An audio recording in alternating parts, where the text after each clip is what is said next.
Welcome to mega nine. Health issues వల్ల కాస్త break తీసుకున్న స్టార్ హీరోయిన్ సమంత ఇప్పుడు మళ్లీ వరుస సినిమాలతో బిజీ అవ్వాలని ప్లాన్ చేస్తుంది.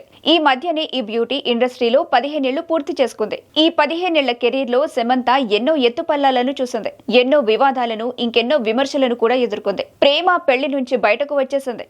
ఇదంతా పక్కన పెడితే శామ్ సినీ జర్నీకి సక్సెస్ఫుల్ స్టెప్స్ పడ్డాయంటే ఆమె ఫస్ట్ మూవీ ఏం మాయ చేసావేతోనే. ఈ సినిమా సమంతను ఇండస్ట్రీలో సూపర్ స్టార్ ని చేసింది. సమంత అందానికి, నటనకు కుర్రాళ్లంతా ఫిదా అయ్యేలా చేసింది. ఏం మాయ చేసావే ఇప్పటికీ ఆమె ఫ్యాన్స్ కి ఫేవరెట్ మూవీనే. ఫ్యాన్స్ కే కాదు, సమంతకు ఈ సినిమా అంటే చాలా ఎమోషన్. అందుకే ఏం మాయ చేసావే సినిమా వచ్చి 15 ఏళ్లవుతున్నా తనకు ప్రతి సీన్ గుర్తుందని శామ్ చెప్పుకొచ్చింది. రీసెంట్ గా జరిగిన ఒక ఇంటర్వ్యూలో సమంత తన కెరీర్ స్ట్రగుల్స్, ఏం నేర్చుకుంది, ఇప్పుడు ఎలా మారింది అనే విషయాలను షేర్ చేసుకుంది.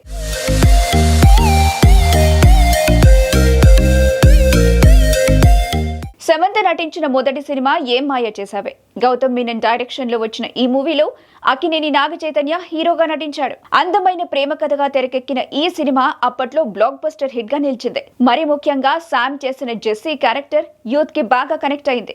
ఈ సినిమా విడుదలై 15 ఏళ్లవుతుంది. ఈ సందర్భంగా సమంత ఓ ఇంటర్వ్యూలో ఏం మాయ చేసావే సినిమా విషయాలను, అప్పుడు జరిగిన ఆసక్తికరమైన సంఘటనల్ని పంచుకుంది. సినిమా గురించి శామ్ మాట్లాడుతూ 15 ఏళ్లనేది చాలా ఎక్కువ కాలమే. అయినా సినిమాకు సంబంధించిన కొన్ని విషయాలు ఇప్పటికీ తాను మర్చిపోలేనని తెలిపింది. సినిమాలోని ప్రతి సీన్ ఇప్పటికీ తనకు గుర్తుందని చెప్పుకొచ్చింది. అందులో కార్తిక్ ను గేట్ దగ్గర కలిసే సీన్ తన ఫస్ట్ షాట్ అని చెప్పింది. గౌతమ్ మీనన్ తో కలిసి పనిచేయడం అద్భుతమైన అనుభవమని, నటుల నుంచి ఏం రాబట్టుకోవాలో ఆయనకు బాగా తెలుసని సమంత తెలిపింది.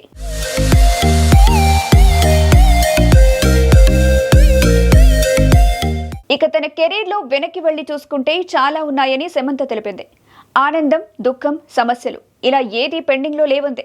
అన్ని చూశానని చెప్పుకొచ్చింది. వాటి నుంచి ఎన్నో నేర్చుకున్నానని తెలిపింది. వచ్చే 15 ఏళ్లు కూడా మంచిగా ఉండాలని కోరుకుంటున్నానని ఎమోషనల్ అయ్యింది శామ్. ప్రస్తుతం ఈ వ్యాఖ్యలు నెట్టింట వైరల్ గా మారాయి. ఏం మాయ చేసావే సమయంలోని నాగచైతన్య సమంత కలుసుకున్నారు.